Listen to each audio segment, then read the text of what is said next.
So here we have components are voltage regulator and push button. In this we have an IR receiver, which you can see here, and here ESP32 module is also there. So in the train we have arranged a motor. So initially we need to turn on the supply.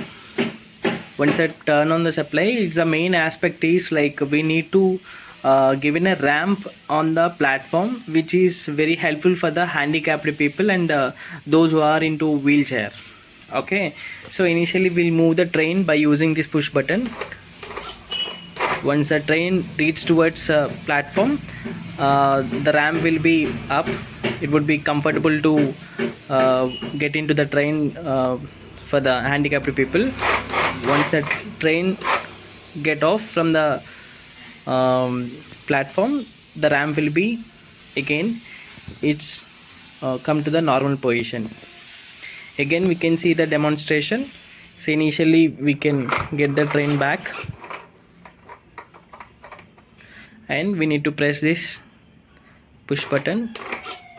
The train move towards the ramp will be up. Once the train get off, the ramp will be in the normal position.